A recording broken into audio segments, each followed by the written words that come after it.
Welcome back to the Pit Lane Yappers. I'm Mox. And I'm Rosie, and this is our Bahrain recap. Literally not even an hour after the race finished. This is We are, impressive from us. yeah. So All right. So FP1, I have a we lot had of quite a notes for few FP1. rookies in. I do Yeah, too, and then FP2 and FP3 I have like none. But yeah. FP1, Ferrari had a new floor this weekend. They announced the upgrade. And then Luke Browning was in for Carlos Sainz in the Williams. Felipe Drugovich was in for Fernando Alonso. Dino I think it's Beganovic yeah, and I was knew in for Charles Iwasa was in Awasha for in for Max. And Mr. then Yeah, Rio Hirakawa was also in for Ollie Behrman. So he was in he's last really. week for Alpine. There was a stat that commentators said that Rio Hirakawa is this is his third F1 team practice in 5 races because he raced Isn't that for crazy? McLaren, or he practiced for McLaren in Abu Dhabi. Isn't that crazy? That's He's the new Ollie Behrman, the yeah, most unemployed employed man. yeah. Uh oh, and also Frederick Vesti was in for George. And there are Um, rumors of Frederick Vesti to Cadillac allegedly. it's always a Mercedes boy and never Mick Schumacher. I feel Mick like Schumacher isn't with Mercedes anymore, but let Fred oh well. Vesti out the simulator. I know. Let him out. Antonelli got out on track and immediately no power. Yeah, they said there was a water issue. That he did have to spend the rest of FP1 in the garage, and I don't know if you've all seen. I'm sure you've all seen the footage of the Mercedes engineers essentially trying to pull the back of the car off, and it just not happening at all. Um, but he wasn't the only one with an issue. Alex also had a brake issue. It seemed like it was the same as last weekend's when he was like, "What did we do with the brakes? You guys messed up something, and I don't know what it is." Yeah. And speaking of Alex, this poor man has been through the ringer the past 2 weekends. Him and Luke Browning got both unsafe release in the pit lane, and Alex got fined €7,000, and I don't think Luke Browning did.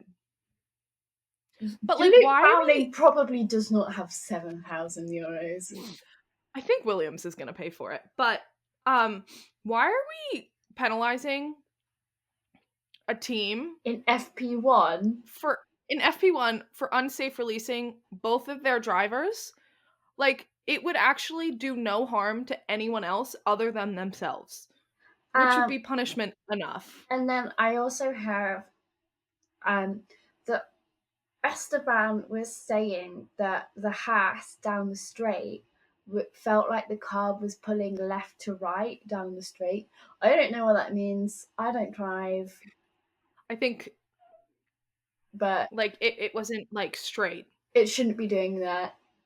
Yeah. Yeah. Something was wrong probably with the axle or some steering wheel. Um And Yuki had throttle problems as well.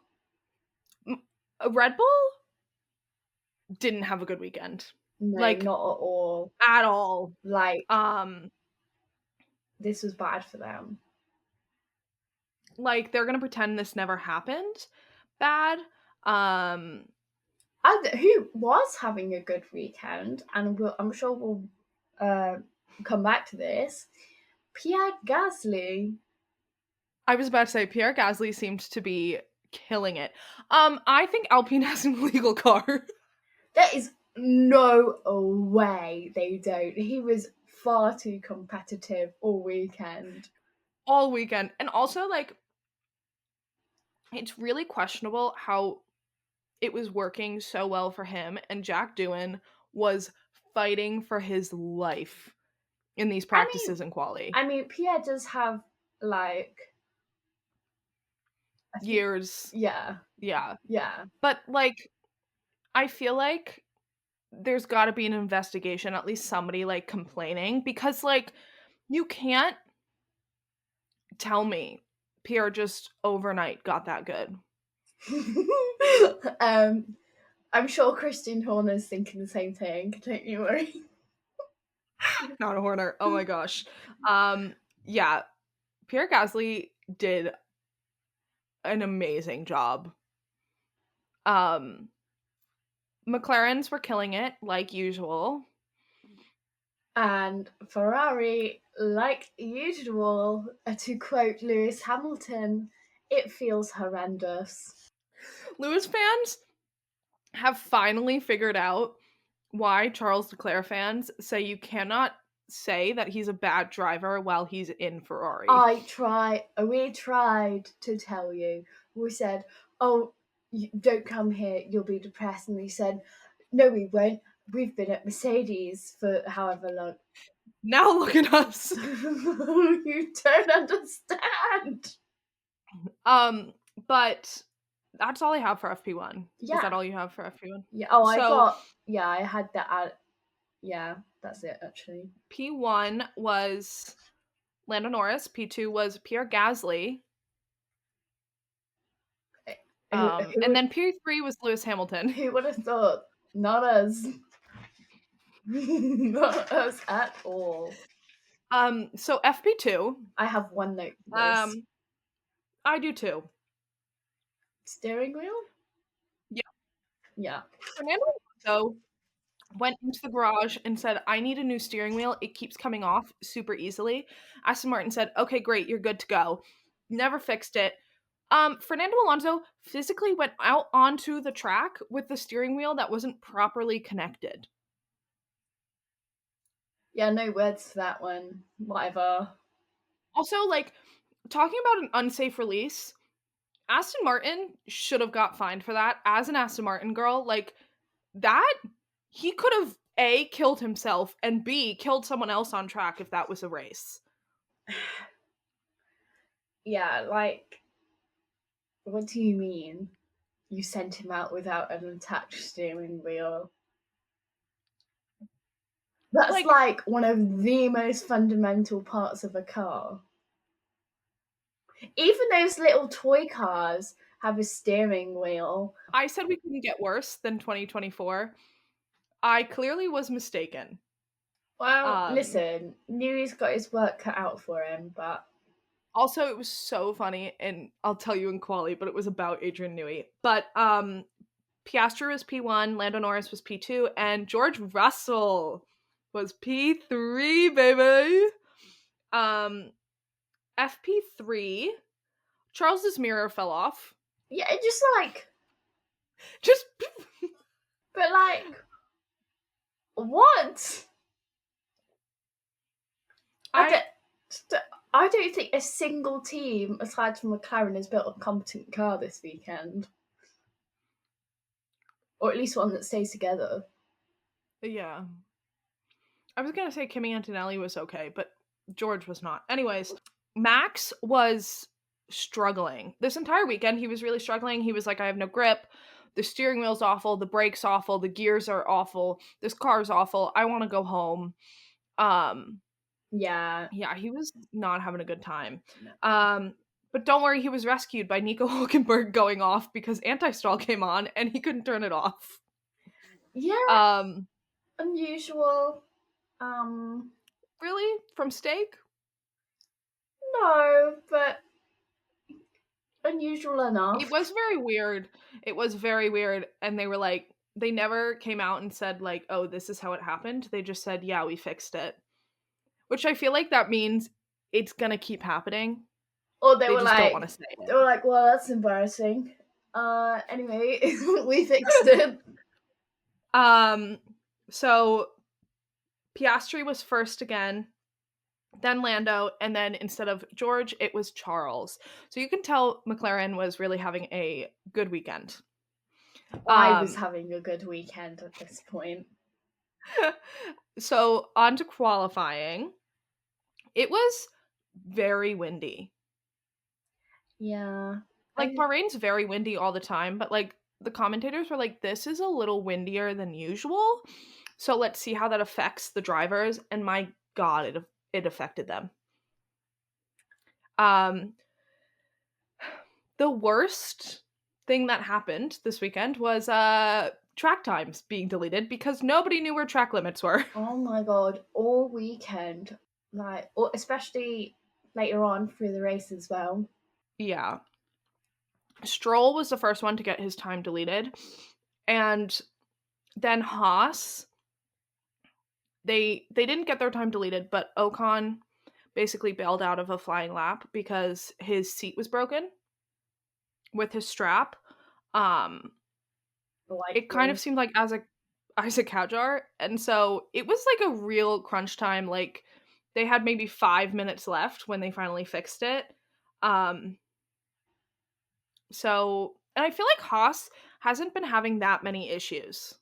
No, I think they seem to be like, aside from being like slow, they seem Slow. to, yeah. Aside from the no Yeah. race pace, they've had no issues. Yeah.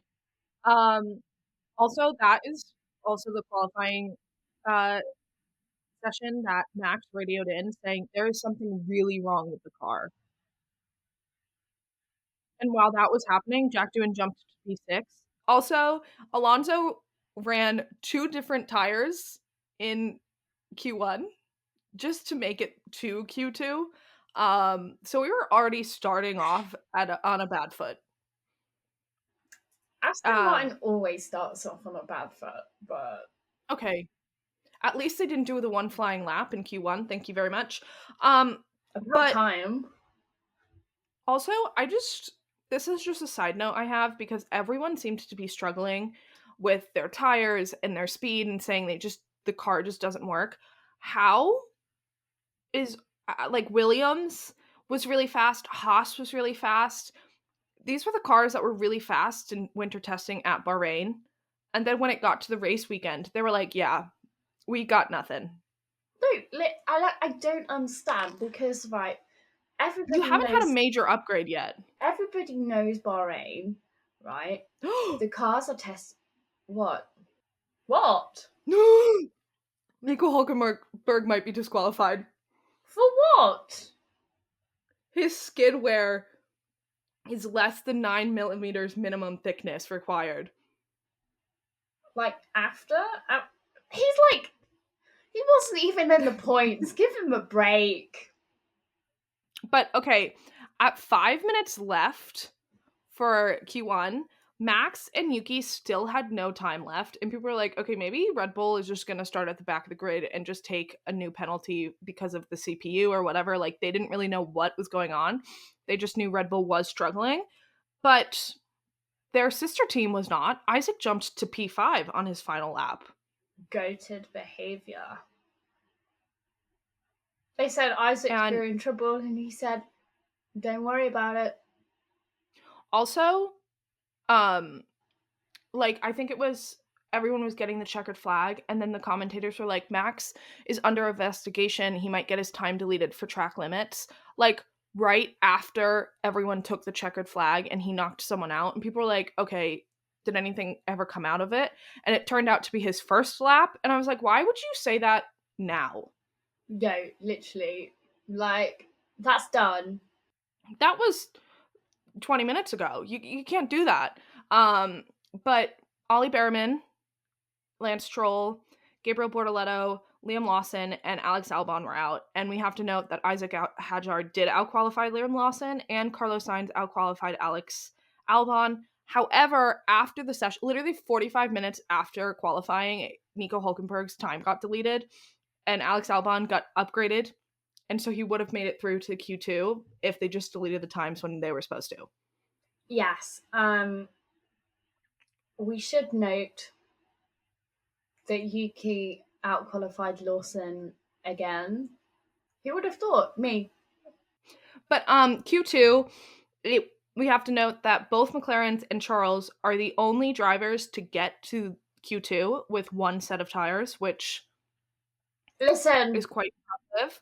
But don't worry, nobody else had to use many more tires left because a red flag came out. Ocon crashed.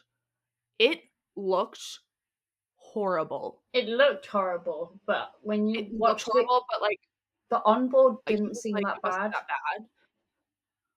It wasn't that bad, but you heard it, and it was right across from Grosjean, where Grosjean's car caught on fire, and I was like, oh my gosh, a Haas crashing at the Yeah. same place, just on the different side of the track. You've got to be joking. But he was fine.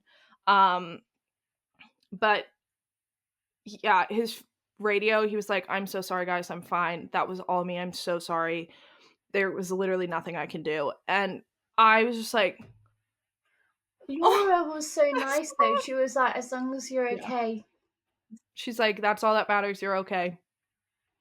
This was also the time that George Russell and Kimi Antonelli got noted because Mercedes sent them out of their garage before the time for the restart was announced, which I didn't know they couldn't send their drivers out before that.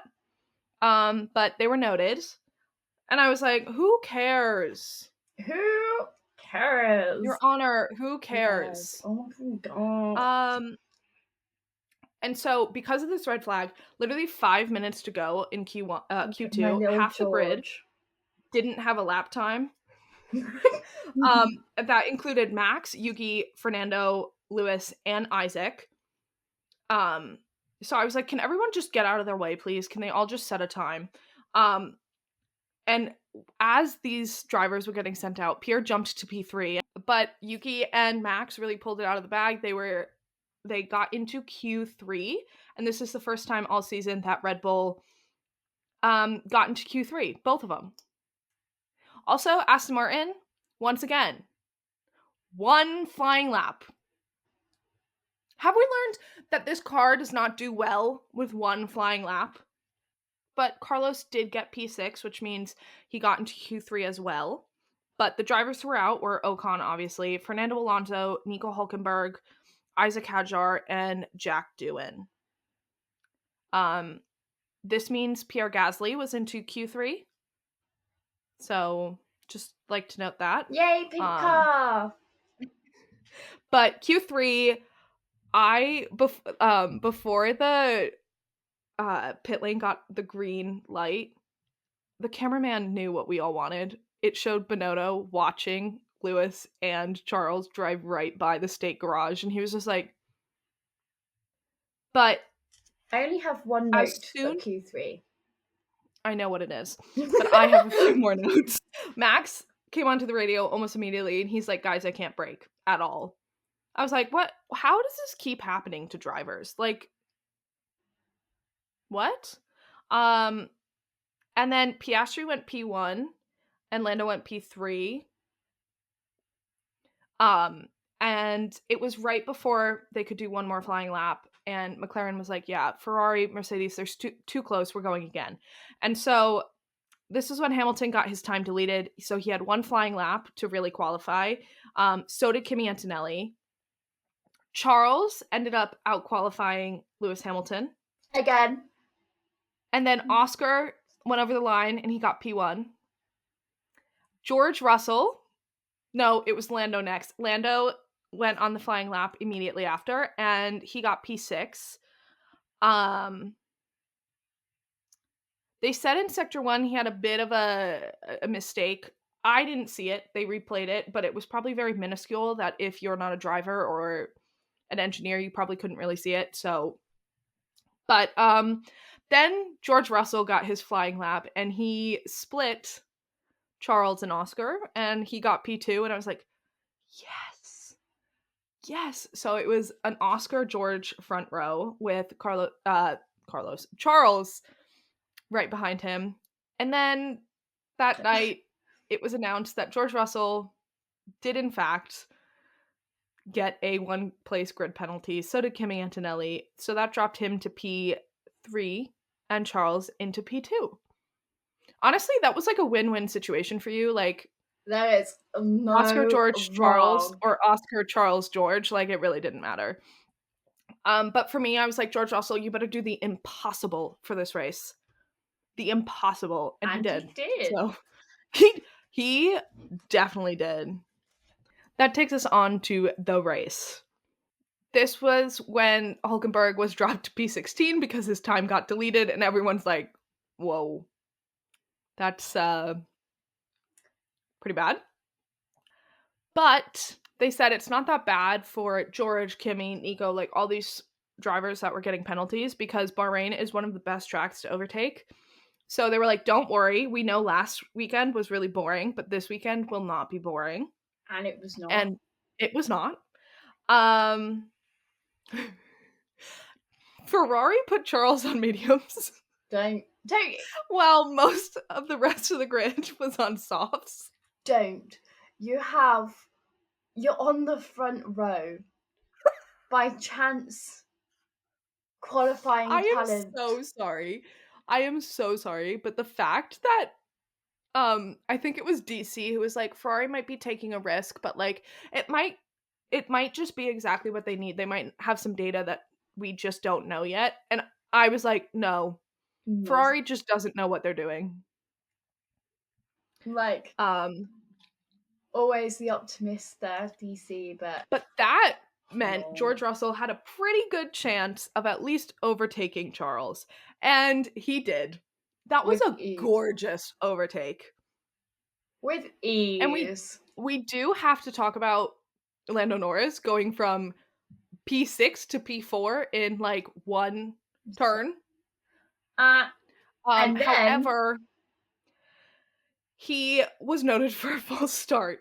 They just said it was a false start at first, so everyone's like, okay, really? And DC, Julian Palmer, and Alex X was like, I don't think he had a false start. Like, I don't know what they're talking about. While this was going on, Hamilton came on to the radio and he goes, I have no grip. I was like, great, soft tires, no grip. Fantastic. We knew that from lap 1. Just note that in the back of your mind. Soft tires, no grip.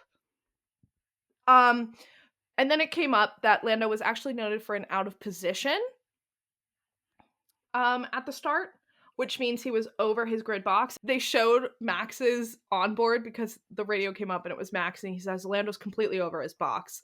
And it showed the onboard of Max, and you could clearly see it there. Clearly see it. He was over, like a whole tire over. Yeah. But I will say, they didn't bring up that penalty for a little bit. Yeah, I was like... There was some overtaking, and I was like, okay, he's a little too close to Charles. Too close to Charles. I was like... And then Lando was handed a 5-second penalty, and he kind of backed off for a little bit. Yeah, I thought... I was like... I don't know if it was his tires. Obviously, I wasn't on his radio, so, like, it could just be like, Lando, we just need to try to get a 5-second gap between you and the person behind you, but I don't know. He did seem to back off of Charles for a little bit. And while that was going on with Charles, his teammate was fighting with the man whose seat he replaced. Hamilton and Sainz were fighting quite a lot, which if you told me Williams and Ferrari would be fighting, I don't think I would have believed you. It's Carlos Sainz. It's muscle memory. There was crazy defending by Hamilton and Sainz. But overall, Hamilton did get by Sainz, and because of this, Yuki also just got to slide right by Carlos with Hamilton. And then immediately they were like, that was great overtaking, and Yuki took advantage. That was amazing driving by Yuki. And then the Ferrari notification came up of Charles saying, so his brakes were so inconsistent. And Ferrari replied, well, we can't do much about it now. Yeah, listen, I don't know. I don't know. So, yeah. Also, this was lap 10, I think, or 12. At this point, by the way, Isaac Hadjar had already gone into the pits. And Ocon. Yeah. Ocon pit at, like, lap 10, and everyone's like, this is crazy strategy. This will never work. He wanted to undercut, I think it was V-Carb. But Hadjar... Racing Bull. And it worked. But Hadjar had pit on lap 7. Mm-hmm. And then Red Bull pulled in Max and then immediately pulled in Yuki. Max had a very slow pit stop. And it was because 4.7. the LED like indicator that he could leave his box never changed. And then everyone's like, maybe that was just like a finger. They weren't paying attention. They didn't click it. And then Yuki had the same issue, except instead of red, it kept flashing yellow, which means he couldn't leave because somebody was going by. So they had really slow pit stops. And then Ollie was called in and he had an unsafe release. There was a lot of pit lane chaos in that like one singular lap. And that is when Ferrari was like, hey, Charles, we're on this strategy. And Charles was like, no, let's try this strategy. A lap later, they were like, box. And Charles is like, please, can we try my strategy? Ferrari just never replied. Just listen to the man. He knows what he's doing more than you. Fucking hell. And then it went back to Max. Max was racing Kimi Antonelli. And something I will say about Kimi Antonelli, which I feel like not a lot of people talk about as F1 fans, is Kimi Antonelli, his racing strategy is kind of a little bizarre. Like, he goes quite wide on all the turns. And he's quite an aggressive driver. And when he was racing Max, I feel like Max probably had the realization of, oh my gosh, is this what I was like to race? Yeah, I was about to say, I think Max is now Nico Rosberg. But Kimi obviously overtook Max. Max was having a really bad weekend. And then they switched to Bono, and Bono, I have never seen look so stressed in his life. And I was like, I don't know if he was stressed because Kimi was running his tires or he was going to go into Max, or Bono was just like, oh my gosh, please, Kimi Antonelli, just come home in one piece. You're 18. I do not want to tell your parents I was at fault. But good for Kimi. Max had nothing. And a few laps later, Max was like, everything is overheating. I don't know what to do. Yeah. Yeah, I really thought that Max was about to retire. I really thought they were going to pull him in because he was struggling with the brakes. He was struggling with grip. And then he was like, I have no access to anything other than everything's overheating. Yeah. Personally, if I was Max, I'd park in the middle of the track and walk. I'd be like, I might be faster than this car. Just walking. But this is kind of when track limits kicked in. Isaac got a black and white flag for track limits. Kimi got one. Jack Doohan got one. And I think Norris got one. Yeah, Lando got one, but a while after. I think those were the three that got one at the time. And so Red Bull, hearing all these track limits and Max was overheating, they were like, okay, let's bring him in. They pit, released Max right into P20. Yay. And then Carlos and Yuki, the same lap, started having some contact. Yes. And then it was the safety car. They pulled out the safety car, and everyone's like, for some little they bit. They didn't actually show the contact on my, or like, they didn't replay it on my screen, so I didn't see it. And I was like, well, we were literally texting, like, what is the safety car for? What is the safety car for? And it turns out the safety car. Speaking of Carlos Sainz, he just got another 10-second penalty. For what?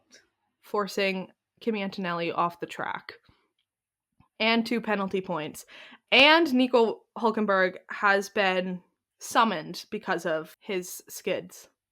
He'd be like, please, I'm having a steak. Please leave me alone. I know, literally, he's what? P20? You can't give him a time penalty. Anyways, the debris, they brought out the full safety car, and everyone's like, why wasn't it just a virtual one? It's just like someone just has to sweep. And they still didn't show the actual damage to Carlos Sainz's car. They didn't show it for ages. Then they pulled in these cars. Liam Lawson had contact with Stroll right before the pit lane. George Russell got pulled in, put on soft tires. Just remember, soft tires not good for this track. He came out and he goes, "This is audacious." 24 laps to go. And Oscar Piastri got basically a very easy pit stop, but before the safety car, he was like 12 seconds ahead of George. Oh yeah, That's he when I was was. like, something's going on with George. He's Something is going cooking. on with George. And then the safety car got brought in, I was and nervous for that restart. Lando was behind Lewis, and he overtook Lewis. And Lewis was like, he was off the track. Hello. Not allowed. And this is when I think it was DC who was like, Carlos definitely has something more serious on his car because he lost a place to Ollie. And then he lost a place to Kimmy. And then they showed the car. Oh my Carlos god. Sainz had a hole in Like his car. a hole. It's giving Checo back in 2023. Do you remember when Yeah. Checo? Yeah. This was also the moment Carlos pushed Kimmy off of the track. He just didn't turn. And I was like, all right, that's bold. And then it turned out that he had a hole in his car and it wasn't like he was actually intentionally forcing Kimmy off. He just couldn't turn. And then this is when every car started breaking and getting penalties. George Russell just disappeared. He just From plummeted the down to time. P20, and I And was everyone's like, like, why is George P20? And I was like, please don't tell me George, please don't tell me he crashed. He's having a yeah. great race. He's P20. P2, he stayed in P2. And then the times on F1 TV just disappeared. And I was like, And he went back up to P2 in like half a lap, and I was like, okay, I don't know if you have the track view, but I switched to the track view when I didn't have the time on my phone.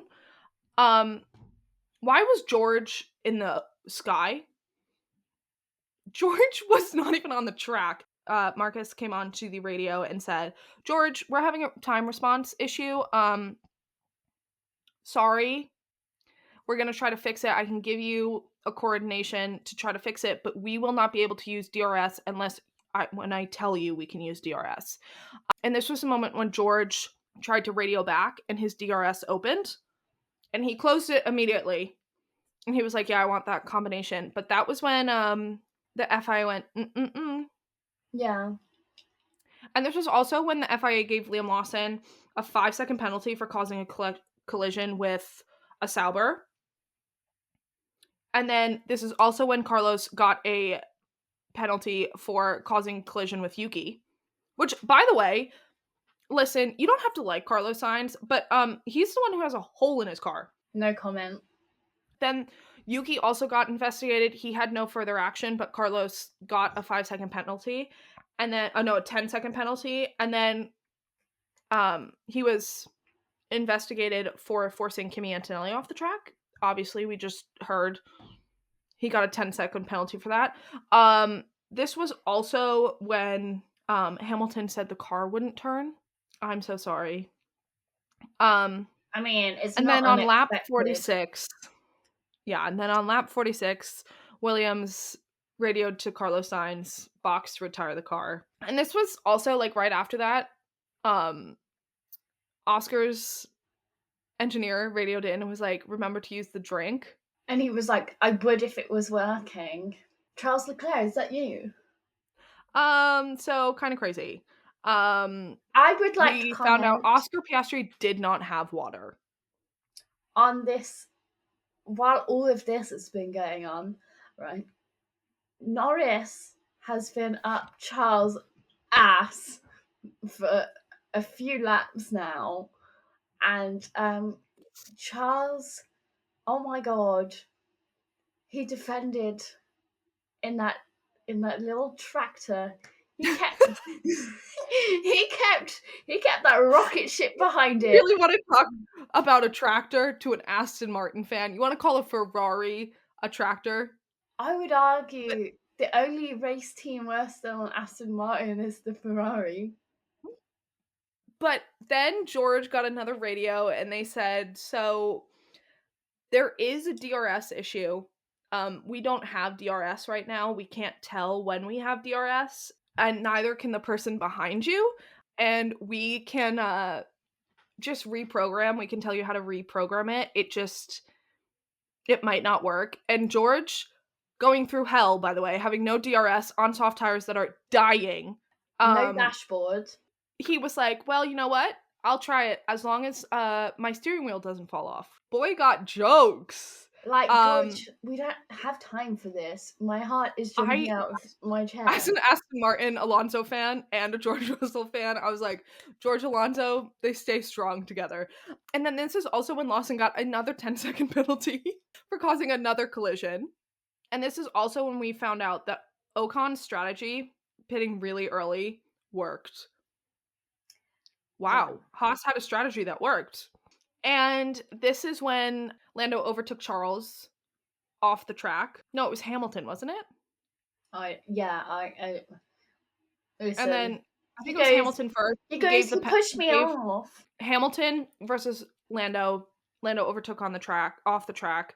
He gave back the position, then overtook Hamilton, was behind Charles. Charles pushed him off. He just went off the track. McLaren went, yeah, just keep pushing. And then he did eventually overtake Charles. I will say that overtake was a little daring. And I don't mean that in a bad way. It was just very impressive that somebody that was losing a lot of grip on his tires would brake that late into a very tight corner. But Charles it obviously paid off. Charles held him up really well for, I think. I think that's why George stayed in P2, because that was right around George said, what's wrong with the gears? The gears are not working. And that is when DC went, yeah, that's a hydraulic issue. And I was like, oh no. And I could just see the time of Lando getting closer and closer to George. And I was like, George Russell, where is your anger? Rise. Rise. Meanwhile, Oscar is like 15 seconds ahead. He's having a grand old time. But George had no gears, a very broken pedal, 20 no DRS, old soft tires, and absolutely no DRS to help him because Oscar was so far in advance. And however, mastermind George Russell, his DRS broke, so Lando didn't know when to use DRS, and if he used DRS incorrectly, he'd get a penalty. Mastermind. Yeah, because Lando went on Lando's radio and he was like, we can't use DRS unless we're absolutely sure. I wish I was on George's radio, because I have a feeling Marcus would have been on the radio being like, George, just keep pushing. You got one lap going. Come on. You got one lap to go. You got one lap. The radio is the only thing in George's car that was working. Yeah. And that was questionable. But Oscar Piastri won. He had a gorgeous drive. He also got fastest lap. Lewis got drive of the day. Yeah, I love you, Lewis. However, George Russell driving a broken car with Lando Norris behind him and still keeping P2. What? But also, George pulled in. Did you see that car? Did you? Yeah. That car not parked correctly. He just sat there and he was like, he was sweaty. He just gave out a big sigh and he got up. He was like, I got P2, baby. Oscar hit the number one board. While George was celebrating with his team, the announcers did say, hey, Jack Doohan just got a 5-second penalty for track limits. So we are technically currently waiting still for 5-second penalties. Lando was on his last one. Max was on his last one. Both Racing Bulls. And I think that's it. Maybe Kimmy. It was almost a dream podium for me. It's just the Ferrari is not a match for the McLaren. George was also noted for a DRS incident. FIA, how can you penalize somebody who doesn't have that? he doesn't have a DRS. Or he accidentally He opened used. DRS. Well, it doesn't work, so it doesn't matter. And he was in the interview, and he was like, yeah, I tried to radio my engineer, immediately saw my DRS open, closed it immediately. My car just wasn't working. And I was like, I don't know, can you use that in defense? Or will that just But like, make it the team get fined? Because like, then that's putting a driver in an unsafe condition. It's a lose-lose. But apparently if Nico Aston Hülkenberg is under Martin, investigation, so if Aston where Martin is didn't get Hülkenberg? fined for 14. sending Alonso out with no steering wheel, I doubt they're going to fine Mercedes for If that. Nico Hülkenberg gets disqualified, Fernando Alonso goes to P15 and Lance Stroll goes to P17. So the podium is obviously Oscar, George, Lando, but this means that in the World Driver Champions standings, Lando Norris leads with 77 points, and in P2 is Oscar Piastri with 74 points. Do you hear He's that? got 3 points. So if Oscar wins and Lando loses by Even I think 1 if point. Lando gets P3. No, even P2, because there's. Oh, this is going to be interesting. And the next race is Jeddah, where Oscar is historically strong around Jeddah. Can we also note how George Russell is P4 in the World's Drivers' Championship with 63 points? That's the most George Russell. I have a Sebastian Vettel mention. Oh, it wasn't me, guys. It wasn't me. It wasn't me this time. This is Oscar Piastri's 50th Grand Prix, and he is the driver with the most wins in his first 50 Grand Prix since Sebastian Vettel.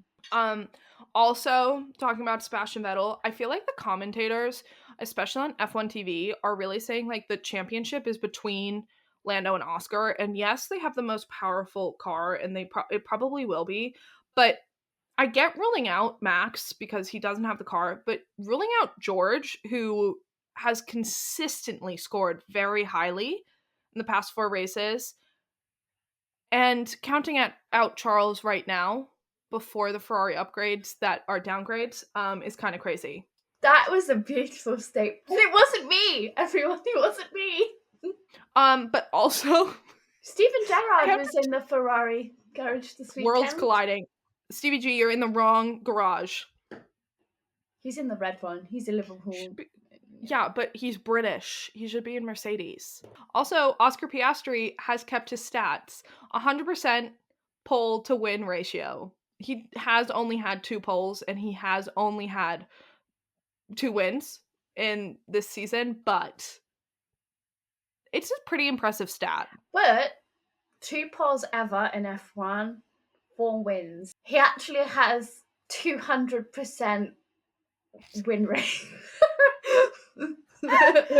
I'm also telling you right now that if I get an F1 bot notification that says driver 63 disqualified, I will kill myself. I'm jumping out the window. Wait. F1 just sent what? Oh, don't tell me. Don't show it. Don't. Oh, it's not loading. It's not loading. I don't want to see it. Oh, it's just. What? What? What? Stewards have received a report from race director summoning and heard from the driver and team representative plus Mr. Pearson has considered the following matter. No penalty for George Russell, baby! He's like P2! Thank God. Anyways, George Russell does not have a penalty. And we will see you in Jeddah. See you in Jeddah. Bye. Bye.